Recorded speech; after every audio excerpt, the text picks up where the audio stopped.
Uncle Derek looked across the dinner table and smirked. You? Buy the farm? With what money, Madeline? Your vet tech paycheck? The entire table erupted in laughter. My brother Tyler actually slapped the table. My face burned, but I didn't say a word. I just smiled. Because I already knew something they didn't. My name's Madeline. I'm 24 years old, and I grew up spending every summer on my grandfather's farm in rural Vermont. 80 acres of apple orchards, vegetable fields, and an old red barn that smelled like hay and fresh-cut wood. My grandparents practically raised me while my parents worked.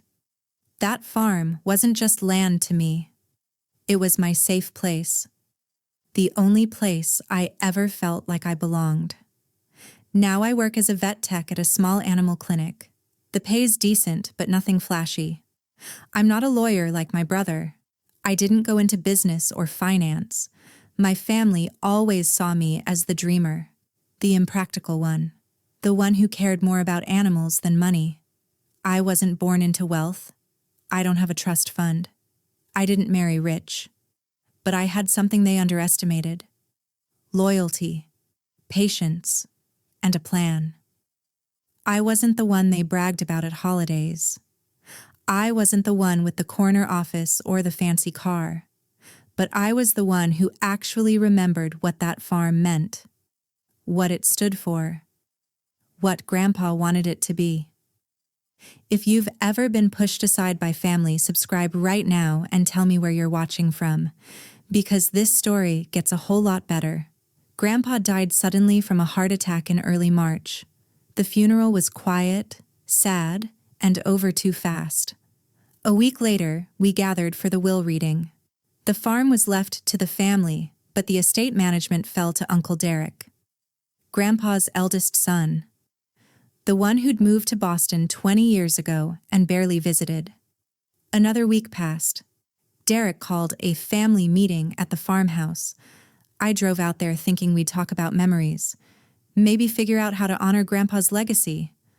Instead, Derek stood at the head of the dining table like he was running a board meeting.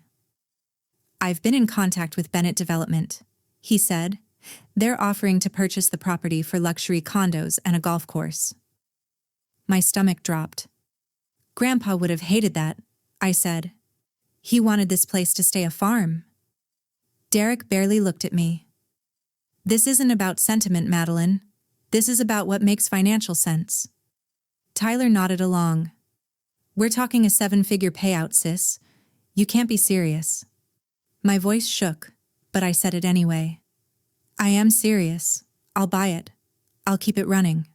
Silence, then explosive laughter. Aunt Karen touched my hand like I was a child. Sweetheart, do you even know what land like this costs?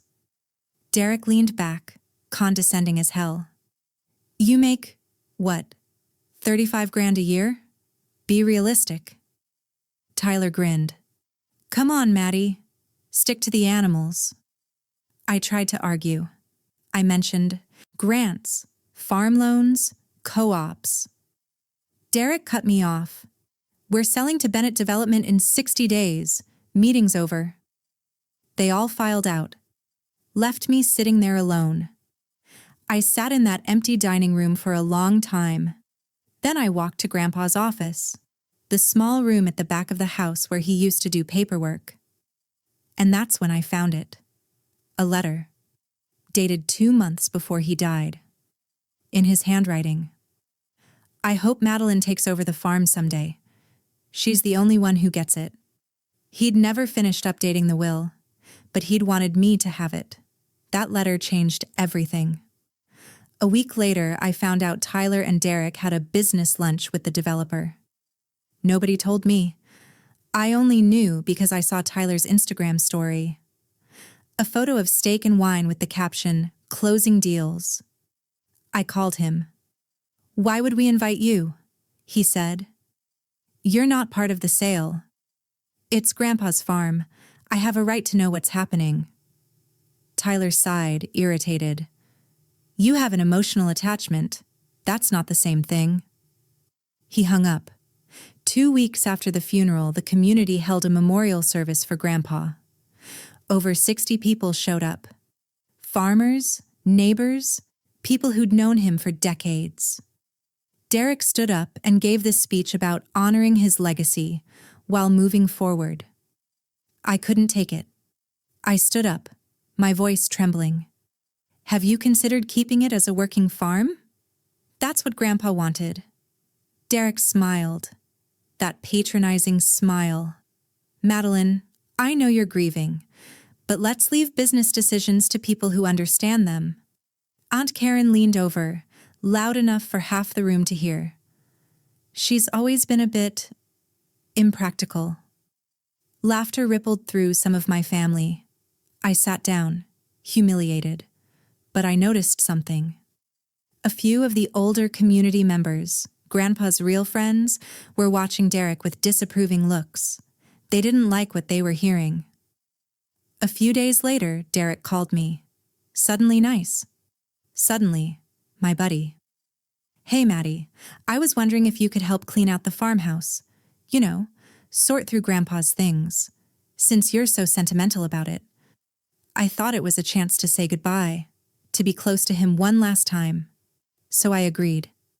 I spent 2 weekends there, packing, organizing, cleaning, going through old photos and clothes and books, crying in empty rooms. Then I saw it. The farm listed online, with professional photos, of the house I'd just cleaned. Derek had used me to stage it for sale. I called him furious. You were going there anyway, he said.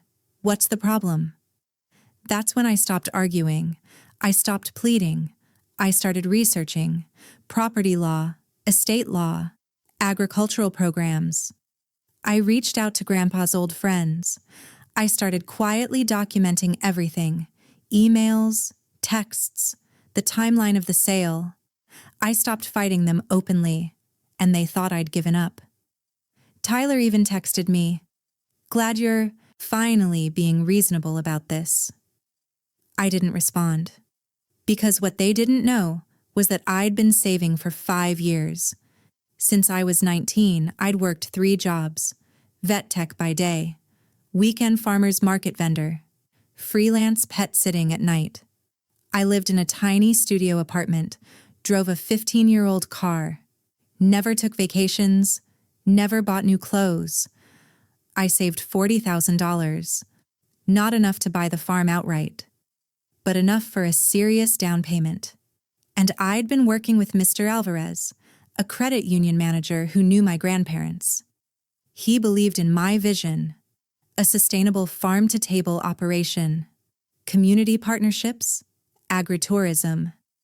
He pre-approved me for a USDA farm loan, a program my family had no idea even existed.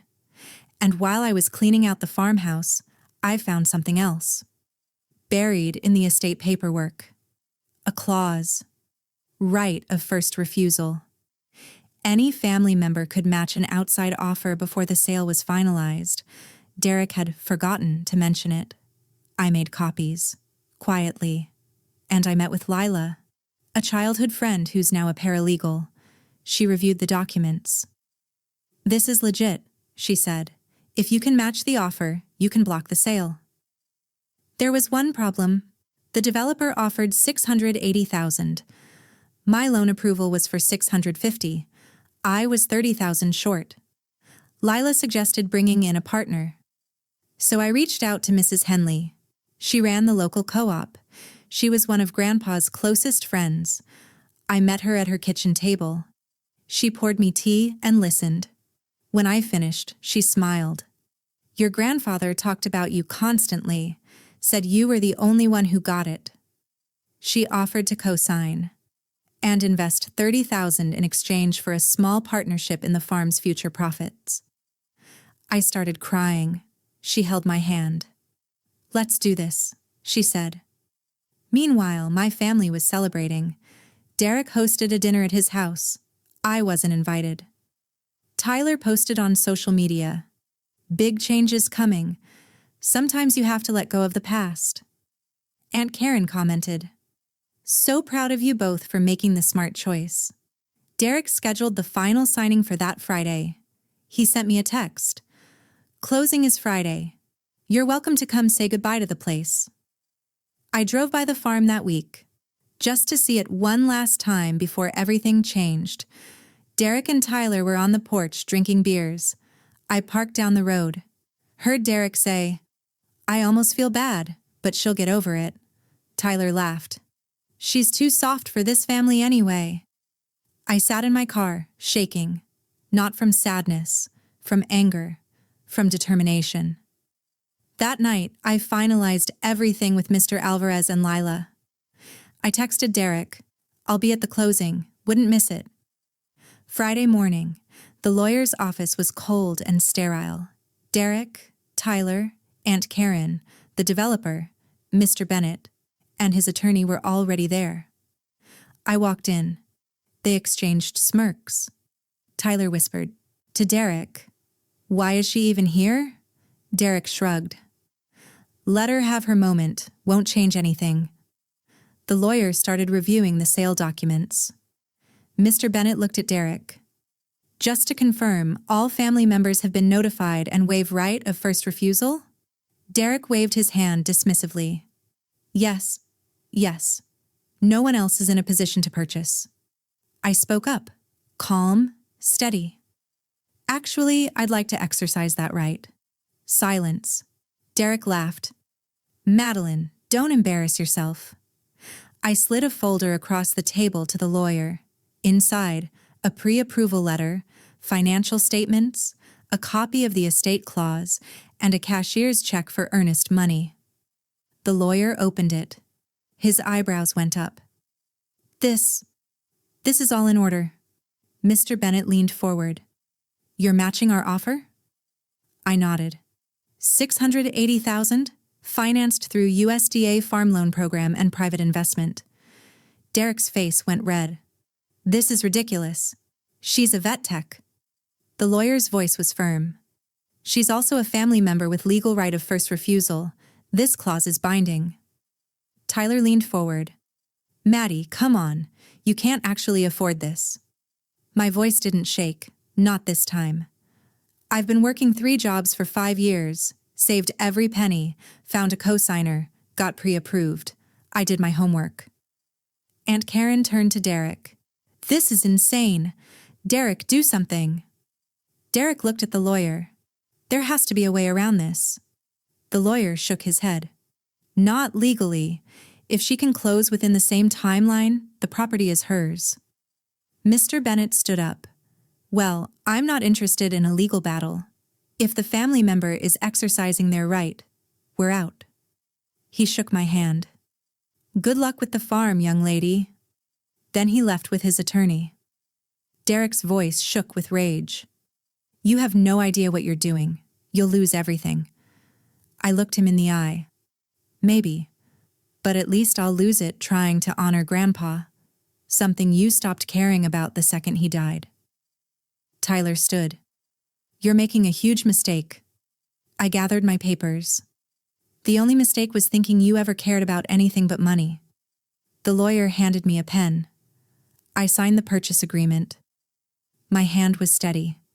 "It's done," I said. "The farm is mine." 2 months later, I moved into the farmhouse. I started small, sold produce at farmers' markets, hosted farm-to-table dinners on weekends, offered school tours for local kids. Mrs. Henley became my mentor and business partner. The community rallied. Grandpa's old friends volunteered. Spread the word. Within the first season, the farm started turning a small profit. My family went silent. No calls, no texts. I heard through mutual friends that Derek was bitter, embarrassed in front of his developer contacts. Tyler tried to ask me for a loan a few months later. I ignored it. Aunt Karen told people I got lucky. One evening, I sat on the farmhouse porch at sunset, the same porch where Grandpa used to sit. I thought about the journey, the humiliation, the fight, the moment I signed that deed. And I realized something. I didn't need their approval anymore. I used to think their silence meant I'd lost something. Now I know it just meant I'd finally won. I'd built something real, something Grandpa would be proud of. And for the first time in my life, I felt completely at peace. If this story hit home for you, I want to hear from you. Have you ever had to fight your own family to protect something you loved? Have you ever been underestimated because of your age or your job? Drop your story in the comments. I read every single one. And if you're watching from somewhere in the world where family dynamics are just as complicated, tell me where you're from. Hit subscribe if you believe underdogs deserve their win. Thanks for listening. This is Madeline, and I'll see you in the next one.